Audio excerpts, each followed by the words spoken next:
President of the UNP Professionals Association, Mr. Ranjit,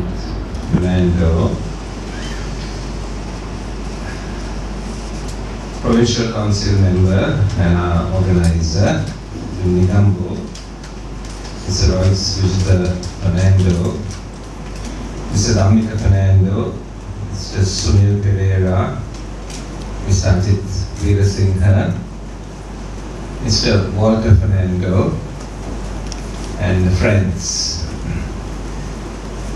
It gives me great pleasure in actually coming back to Negombo and being given the opportunity to share a few thoughts with you. I won't forget my last visit when we were in the opposition, and as Royce mentioned today, that many didn't believe that actually change was possible, but there were some of us who believed that change was possible and change was going to happen, and that we relentlessly worked hard on that over a period of time. He mentioned that there were 42 of us in Parliament, and it was a very trying time being in opposition, with the government having an overwhelming majority and not hesitating constantly to use that overwhelming majority. I will not forget the day, April 17th, 2014, when I, along with some backbenchers of the UNP in Parliament, decided to go to see the progress of the Magapura Harbour and the Mattala Airport. I actually invited my friends to join me on that trip because I had been working for the previous 4 years on Parliament's Committee on Public Enterprises, and I told them that the time has come that those of us in the UNP should have our own way of going and actually looking at what's actually happening. Quite innocently got a bus and got into the bus. We didn't even have all our protection officers, because I had mine, and we were all relaxed. It was kind of the day after the Sinhala Tamil New Year, and we went to Ambatara. You know the rest of the story. We were confronted by a man who was wielding a pistol, and it was subsequently that as we were fleeing the place that I learned that it was the mayor of the city of Ambatara. That really surprised me, because I thought that it may have been some underworld person who was actually wielding that gun. But that certainly strengthened the resolve of the new UNP backbenchers that we were basically going to change what was actually happening in the country. And that's the day we started, and I must admit that even up till now, we have really stopped, because we are in the process of actually consolidating the gains that we have made over a period of time. I don't intend to spend this short time talking too much about the politics, but actually to say a few things on the economy, and then maybe leave a few minutes so that maybe you can ask a question, and I could basically maybe provide some kind of a response to the question that you will ask. So talking about the economy, I thought of discussing a few things which may be of some relevance to those who are in business and who are in the professions, and maybe a few thoughts that I thought I will leave behind. And I was just kind of contemplating where should I actually start. I'm talking about the economy. Actually, the political phase is over. මම දේශපාලන ගැන මම අද කතා කරන්න බලාපොරොත්තු වෙන්නේ නැහැ. මම හිතුවේ මේ කෙටි කාලය විශේෂයෙන්ම ආර්ථිකය ගැන කතා කරන්න.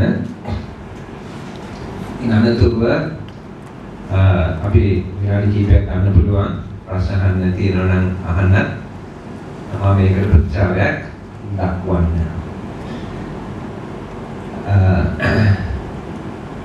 ඇත්තටම 2015 ජනවාරි මාසයේ ඇති වුණ වෙනස දැන් ඇති වෙලා මේ අවුරුද්ද තුලදී අපි මේ දේශපාලන කර්තව්‍ය තුල තමයි රැඳී සිටියේ.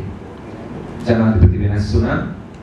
ජනාධිපතිතුමාගේ බලතල අඩු කළා. දානමිලි සංශෝධනය හරහා ජනාධිපතිතුමා පාර්ලිමේන්තුවට වග කියන්න ඕනේ. ඒ වගේම අධිකරණයේ ස්වාධීනත්වය පාර්ලිමේන්තුව විධායකයන් ස්වාධීන වීමත් ඒ මූලධර්ම තමයි අපි මේ වසර ක්‍රියා කරලා තියෙන්නේ. ඒක ඉදිරියට ගෙනියන්න තමයි අපි දැන් අලුතෙන් ව්‍යවස්ථාවක් සම්පාදනය කරන්න ඒ ගමන ආරම්භ කරලා පමණයි. තාම සාකච්ඡා කරන්නේ කොහොමද මේ ව්‍යවස්ථාව අපි ඇත්තටම සම්පාදනය කරන්න යන ක්‍රමවේදය ගැන තමයි තාම සාකච්ඡාව තියෙන්නේ. ලෝණම ව්‍යවස්ථාව තිබුණා 1947 ඉඳලා ඊට පස්සේ 1972 ජනරජ ව්‍යවස්ථාව ක්‍රියාත්මක වුණා. 78 දෙවැනි ජනරජ ව්‍යවස්ථාව ක්‍රියාත්මක වුණා. මේ ව්‍යවස්ථාවල් සියල්ලක්ම උඩින් හදපු ව්‍යවස්ථාවන් කියලා කියන්න පුළුවන්. අපි විවර කරන්න හදන්නේ බිම් මට්ටමින් පටන් අරගෙන ව්‍යවස්ථාවක් හදන්න. ඒ කියන්නේ මේ රටේ පොදු ජනතාව එකතු කරගෙන ඒ අයගේ අදහස් විමසලා තමයි මේ ව්‍යවස්ථාව හදන්නේ. අපි වෑයම. ඒ නිසා හැමෝටම මේකට සහභාගී වෙන්න පුළුවන්. සමිති සමාගම් හැටියට, පුද්ගලයන් හැටියට අදහස් ඉදිරිපත් කරන්න පුළුවන් ලිඛිතව කතානායකතුමාට නැත්නම් වාචිකව සම්බන්ධ වෙන්න කැමති නම් ඒකත් ප්‍රකාශ කළොත් කැඳවීමක් ලැබෙයි. ඒ වෙවිලා වාචිකව ඉස්සර කිරීමට අවස්ථාවක් ලැබෙයි. ඒ විතරක් නෙමෙයි අන්තර්ජාලය හරහා මේ කර්තව්‍යයට සහභාගී වෙන්න පුළුවන්. ඒකට ඉඩකඩ තියෙනවා. ඉතින් ඒ නිසා තමයි මේ ක්‍රමවේදය ගැන උගක් යොමුවක් තියෙන්නේ. මොකද රටක ව්‍යවස්ථාවක් ජනතාවගෙන්ම එන්න අවශ්‍යයි. දැන් සමහර මගෙන් අහනවා ව්‍යවස්ථාවටයි මේ වගේ බොල්තනක් දෙන්නේ. සමහරව අහනවා මේ ව්‍යවස්ථාව කන්නද කියලා අහනවා. සමහරට පේන්නේ නැහැ ව්‍යවස්ථාවයි ආර්ථිකය අතර තියෙන සම්බන්ධතාවය. අපේ රටේ සාකච්ඡාවට ගියොත් පොත්වලට දේශපාලන කතිකාවකට ගියොත් මොකලාවට අපි අහන ප්‍රශ්න ඇවිල්ලා බදු 102කින් 104ට ගියා. ඒක අපිට 103ට අඩු කරගන්න පුළුවන්. නැත්නම් පරිවේද වීමක් වුණා. නැත්නම් බඩු මිලේ ඉහළ ගියා. ඒක අපිට පහළට ගෙන්න පුළුවන්ද කියන එක තමයි අහන්නේ. මේ ඔක්කොම වැදගත් ප්‍රශ්න. නමුත් අපේ කතිකාව තියෙන වෙලාවට හෙට දවස ගැන පමණයි. ඒ නිසා තමයි මේ රට ආසියාවේ රටවල් වලින් ආර්ථිකයේ දෙවනි තැන ඉඳලා ජපානයේ පමණයි අපිට වැඩි ඉදිරියෙන් හිටියේ. අවුරුදු 60කට උඩදී අපි දැන් මේ ආසියානු වගුවේ පහළටම වගේ පැහැලා තියෙනවා. ඒ දීර්ඝකාලීන සැලැස්මක් ඇති නිසා දීර්ඝකාලීන සැලැස්මක් තියෙන මේ රටේ ව්‍යාපාරික ප්‍රජාව අතරේ වෘත්තීය වේදීන් අතරේ මහාපාරේ තියෙන කතිකාව නෙමෙයි වෙනත් කතිකාවක් තියෙන්න ඕනේ. දීර්ඝකාලීනව හිතලා දීර්ඝකාලීන සැලසුම් දැමිය යුතුයි. එහෙනම් අපි යම් කිසි ප්‍රතිසංස්කරණ කරන්නට ඕනේ. ඒ ප්‍රතිසංස්කරණ කරන්න ඒ රාජ්‍යයට ඒ ශක්තිය තියෙන්නට ඕනේ. ඒ වගේම කතා කරන්න ශක්තිය තියෙන්නට ඕනේ. මහජනයා අතරට අපි ගන්න තියෙන තීරණ පිළිබඳව සාකච්ඡා කරන්න. මහජන මතය විමසන්න. ඒ වගේම මේ දේවල් කරන්න. ඉතින් එවැනි කතිකාවක් අපි ඇති කරන්නට ඕනේ. අපේ රාජ්‍ය අවුරුදු 5කට තමයි අපේ රාජ්‍ය පත් වෙලා තියෙන්නේ. අදර්වයිස් මැතිතුමා සඳහන් කළා වගේ මේ රාජ්‍ය ඇවිල්ලා ඉතිහාසයේ විශේෂිත තැනක් තියෙන රජයක්. මේ රටේ ප්‍රධාන පක්ෂ දෙක එකතු වෙලා කරන රජයක්. ඒක පහසු දෙයක් නෙමෙයි. නමුත් ඒක අත්‍යවශ්‍ය දෙයක් වෙලා තියෙනවා. ප්‍රතිසංස්කරණ කරනකොට අපිට ඒක කරගන්න බැරි වෙලා තියෙන්නේ ඔය කාලයකට. මොකද අපි වෙන වෙනම වැඩ කරලා තියෙන නිසායි.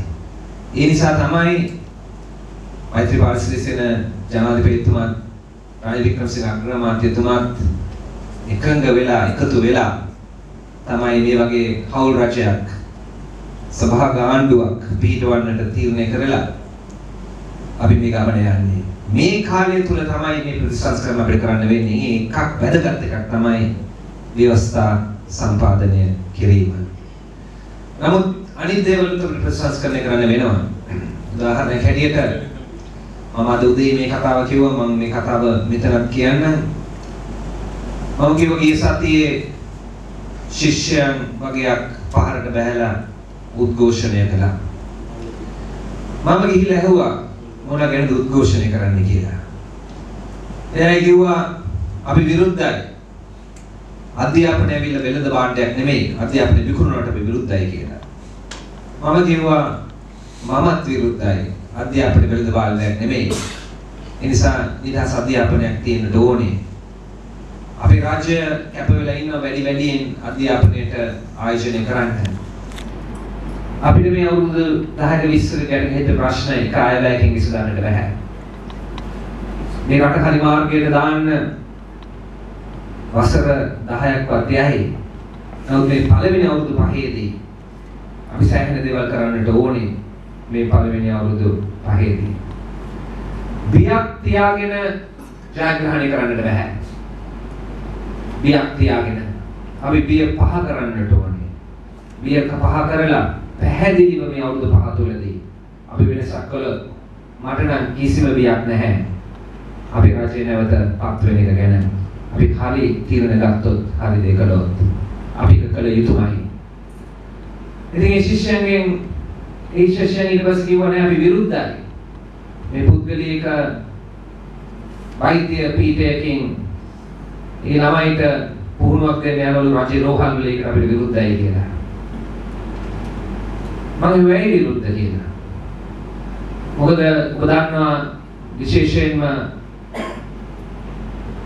වෛද්‍ය විද්‍යාවේ සායනික පුහුණුවක් ක්ලිනිකල් පුහුණුවක් අවශ්‍යයි. ඒ පුහුණුව ලබන්න පුළුවන් රජේ රෝහලක. ඒ නිසා ඕම් විරුද්ධ නිසා ලංකාවේ අධිකරණය තීරණය කළා නැහැ. ඒ දරුවන්ට පුළුවන් රජයේ රෝහලකට ගිහිල්ලා පුහුණුව ලබන්න. ඉතින් මොකක්ද ඔබතුමාලාට තියෙන බාධා මොකක්ද ඒක ගැන? ඔබතුමාලා විශ්වවිද්‍යාලේ ඉන්නවා. ඔබතුමාලා අධ්‍යාපනයක් ලබනවා. මේත් අපේ දරුවන්, මේත් අපේ ශිෂ්‍යයන්. එතුමාලා රජයේ රෝහලකට ගිහිල්ලා ඒ පුහුණුව ලැබුවොත් මොකක්ද තියෙන ගැටලුව, මොකක්ද තියෙන ප්‍රශ්නය? අපි රජයක් හැටියට ඒ දරුවන් උදෙසා සතෙක්වත් වියදම් කරලා නැහැ. මේ දරුවන්ගේ දෙමව්පියන්ගේ දහඩිය මහන්සියෙන් හම්බ කරපු දෙයින් තමයි මේ දරුවන්ගේ අධ්‍යාපනය ලබන්නේ. එහෙනම් මොකද තියෙන ගැටලුව? මම පැහැදිලිව කියන්න ඕනේ අපේ රජයේ මාතේ ඇවිල්ලා නිදහස් අධ්‍යාපනය ආරක්ෂා කරන්න වැඩියෙන් ක්‍රමයෙන් නිදහස් අධ්‍යාපනය වෙනුවෙන් වියදම් කරන්න දාලදේශීය නිෂ්පාදනයේ ප්‍රතිශතයක් හැටියට වැඩියෙන් වියදම් කරන්න. ඒ වගේම අපේ රජයේ අදහස ඇවිල්ලා අධ්‍යාපනයේ සැපුම් කරෝ රාජ්‍ය පමණක් නෙමෙයි රාජ්‍යයට අමතරව රාජ්‍යයේ නොවන ආයතන වලින් අධ්‍යාපනයේ සපයන්න පුළුවන් කියන එක තමයි අපේ විශ්වාසය, අපේ මතය. ඒ නිසා අපිට තියෙන වගකීම අපි ඉෂ්ට කරගෙන යන අතරේදී අපි විශ්වාස කරන්නේ නැහැ රජයේ නොවන සැපුම් කරුන්ට බාධක දැමිය යුතුයි කියලා. මේ ඔක්කොම අපේ දරුවෝ. මම ප්‍රශ්නයක් අහන්න කැමතියි. මම එදා අහපු ප්‍රශ්නේ මේකයි. මේ රටේ ශිෂ්‍යයන් ලක්ෂ ගණනක් අපොසුසස් පෙළ ගන්නවා. 1,50,000ක් පමණ විශ්වවිද්‍යාලයට යන්න වරම ලබා ගන්නවා, සුදුසුකම් තියෙනවා. නමුත් 1,50,000න් අපි 25,000ක් පමණයි විශ්වවිද්‍යාලයට ඇතුළු කරන්නේ. එතකොට මම අහනවා සාධාරණද අපිට මේ තියෙන සීමිත මුදල, සීමිත සම්පත, රජයේ මුදල සාධාරණද ඒ 25,000 වෙනුවෙන් පමණක් වියදම් කරන්න ආයෝජනය කරන්න? නැත්නම් ඉතුරු 1,25,000ට මොනවද අපි රජයක් හැටියට දෙන්නේ? මේකද සාධාරණ සමාජයක් කියලා කියන්නේ? අපි උද්ඝෝෂණය කරනකොට, අපි පාරට බහිනකොට අපි මේක වැඩි ගැඹුරට හිතන්නට ඕනේ.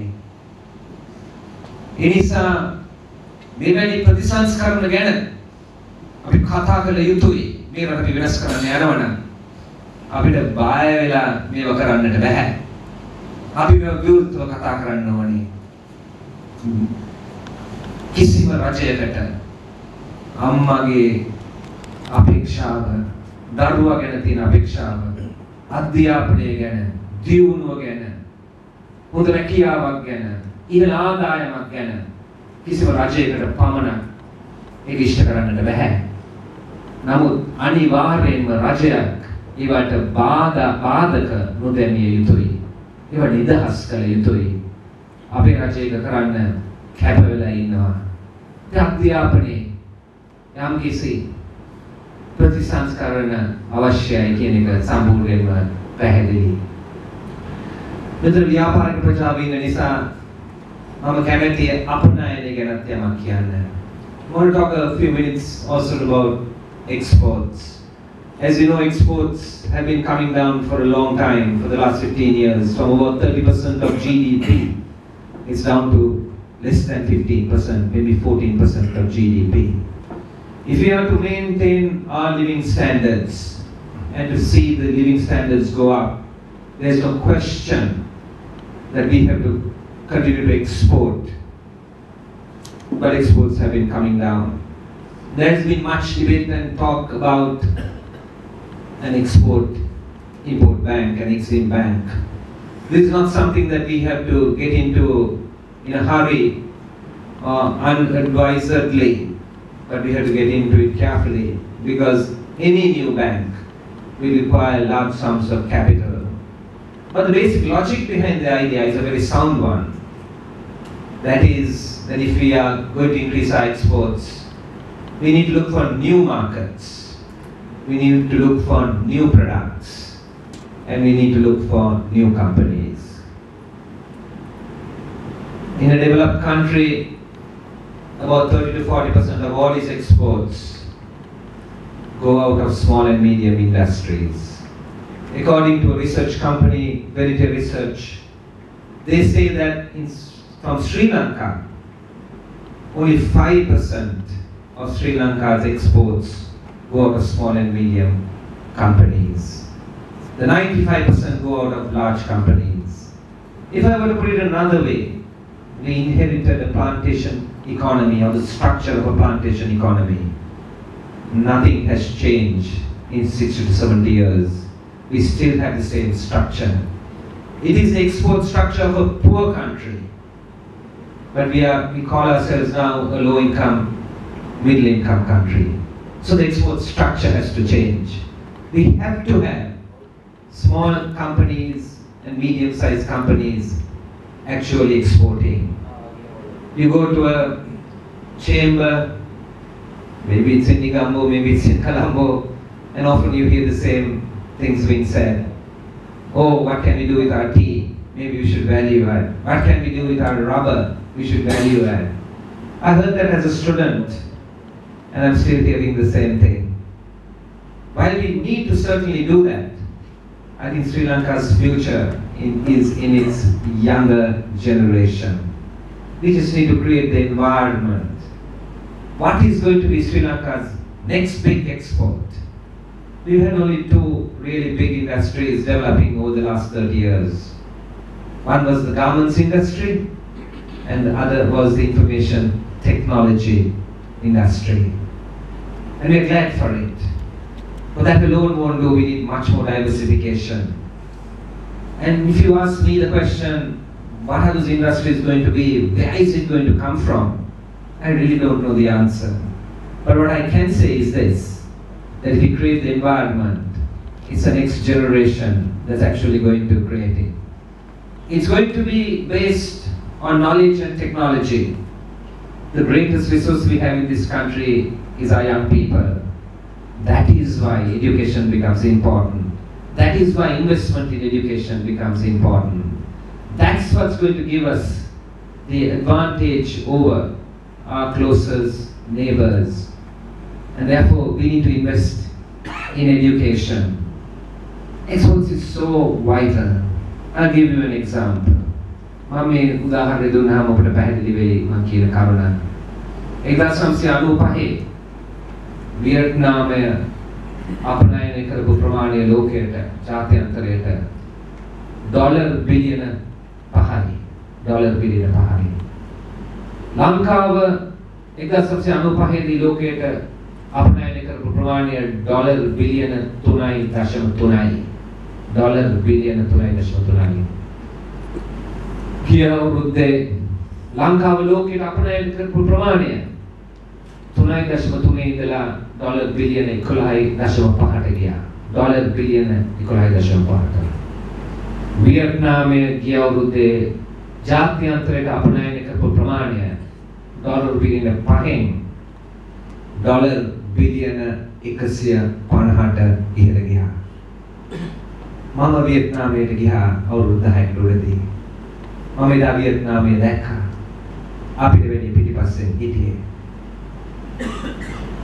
මම කුඩා කාලයේදී ගුවන් විදුලියෙන් නිවුස් එක අහනකොට හුඟක් වෙලාවට මට අහන්න ලැබුණේ වියට්නාමයේ කියනකොට යුද්ධයේ තියෙන රටක් කියන එකයි අහන්නට ලැබුණේ. ඇමරිකාවයි වියට්නාමයයි යුද්ධ කරනවා කියලා අහන්න ලැබුණේ.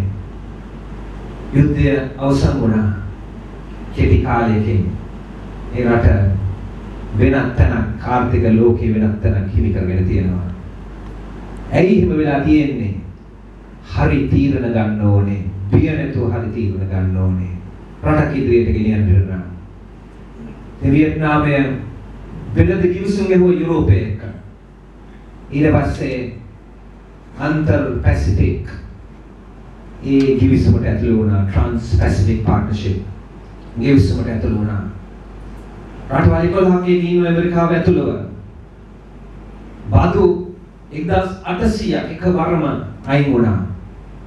වියට්නාමයේ ප්‍රයෝජන ලැබුවා. අපිට ඒ වගේ තීරණ ගන්න වෙලාව ලැබිලා තියෙනවා. නමුත් මම මෙවැනි හමුවන් වලට ගිහිල්ලා කතා කරනකොට මුගක් වෙලාවට අපේ ව්‍යාපාරිකයන් කියන්නේ අනේ කොහොම හරි අපේ කර්මාන්තය ආරක්ෂා කරලා දෙන්න කියලා කියන්නේ.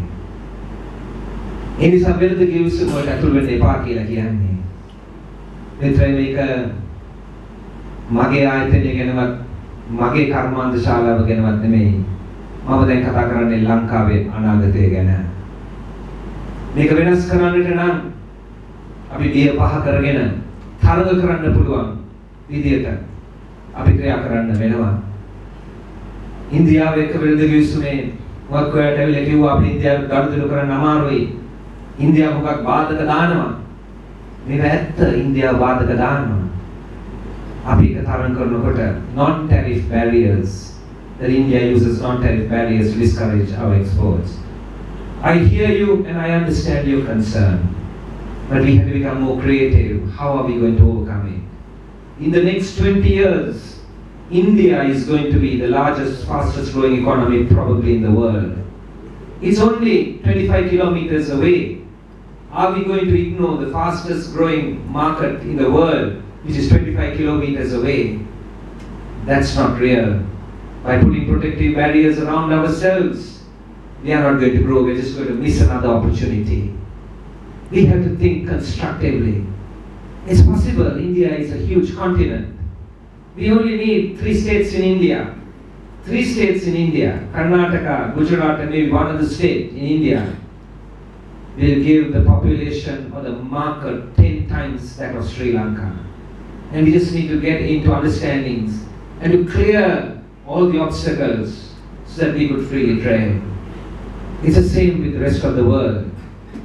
I think in a world which is trading on a rule-based mechanism with trade agreements, we have to enter into those trade agreements if we are really to profit.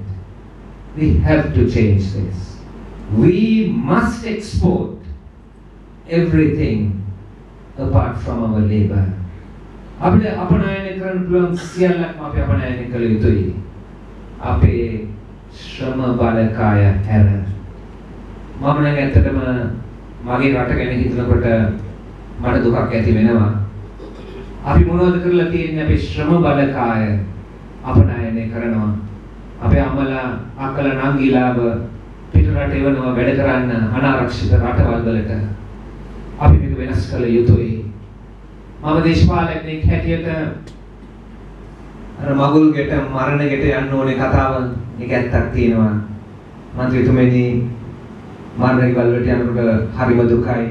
මුගක් වෙලාවට ඔය iPad එකක් හරි මොකක් හරි අල්ලගෙන කවුරු හරි එක තියාගෙන මෙහෙම පෙන්නගෙන ඉන්නවා පිටරට ඉන්න පුතාට හරි දුවට. මරණයකටවත් ඉන්න බැරි අවස්ථාවල් තියෙනවා. අපේ අම්මලාගේ තාත්තලාගේ මරණවලටවත් එවැනි සමාජයක් තමයි අපි ගොඩනගලා තියෙන්නේ. මධ්‍යම පාන්තිකයන් දරුවන් පිටරටවල ඉගෙනගෙන පිටරටවල රැකී ආරක්ෂා කරලා අන්තිමට එන්න වෙන්නේ අම්මගේ හෝ තාත්තගේ මරණයට. මේක අපි වෙනස් කළ යුතුයි. මේක වෙනස් කරන්න පුළුවන්. අපි හිතන්න ඕනේ අනාගත පරපුර ගැන. ඒ නිසා තමයි මම කියන්නේ අපි ජනතාවටම පැහැදිලි කරලා දුන්නොත් මේක අපිට වෙනස් කරන්න පුළුවන්. අපි කියන කතාව ජනතාවට කිව්වොත් එයා විශ්වාස කරයි අපි කියන කතාව. මේක මාසෙන් දෙකෙන් අවුරුද්දෙන් දෙකෙන් කරන්න පුළුවන් වැඩක් නෙමෙයි. නමුත් අපි හරියට අත්තිවාරම දාගත්තොත් මේ අවුරුදු 3 තුලදී අනිවාර්යෙන් ජනතාව නැවත අපිට වරම දෙනවා. මම කිව්වා වගේ අපිට අවුරුදු 10ක් අවශ්‍යයි මේ විශාල වෙනස කරන්න මේ ආර්ථිකය තුල. ඒ නිසා මම හිතුවේ ඔබ වැනි ව්‍යාපාරිකයන්ට බුද්ධිය විදිහට කතා කරනකොට අපි කතිකාව අපි වෙනස් කළ යුතුයි. අපිට මේක කරන්න පුළුවන්. අපි මේක හරියට තේරුම් ගත්තොත් අපිට මේක ජයග්‍රහණය කරන්න පුළුවන්. අපේ සමාජයට මේක බලපානවා. කොයි වගේ සමාජයක්ද අපිට ඇත්තටම ගොඩනගන්න ඕනේ කියන ප්‍රශ්නේ තියෙනවා. මම මේක වෙලෙ දීලා කතා කරන්න යන්නේ මොකද විනාඩි කිහිපයක් මම කිව්වා මම දෙන්නම් කියලා ප්‍රශ්න තියෙනවා නම් ප්‍රශ්න වලට ප්‍රතිචාරයක් දක්වන්න. නමුත් මම මෙතන වාඩි වුණාම ධම්මික මට කිව්වා සංවර්ධනය වේගන යනකොට හුඟක් වෙලාවට නීගමුවට ඒ සංවර්ධනය ඇවිල්ලා නැහැ වගේ දැනෙනවා කියලා. ඇත්තට මම ඊට විදිහේ කොහොමද දීර්ඝ කතාවක් කරන්න මෙතන ආවේ නමුත් මගේ නෝට් එක බැලුවේ නැහැ අද කරන්නේ කතාවේ. නමුත් ධර්මික අහපු ප්‍රශ්නය ගැන මම මෙතන පිළිතුරකුත් ලියලා තිබුණා. මේ කතාව මම හරියට ගලන්න. Another vital export from Sri Lanka is tourism. According to Minister Champika Ranawaka, who is responsible for the megapolis or Western Province development, Negombo is to be transformed into the tourism hub and take center stage in the megapolis plan. Already given its unique location in the airport as well as one of the most beautiful stretches of beach, Negombo attracts already numerous tourists who are either in transit or to final destination abroad or on their first stop around this country. The capacity to nurture Negombo as a tourism hub is immense, and therefore actually we need to think anew. You need to think anew. This is your town.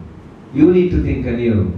How do we actually increase the revenue that we are getting from tourism or the revenue we are getting around Negombo? how do we actually increase it? Because in the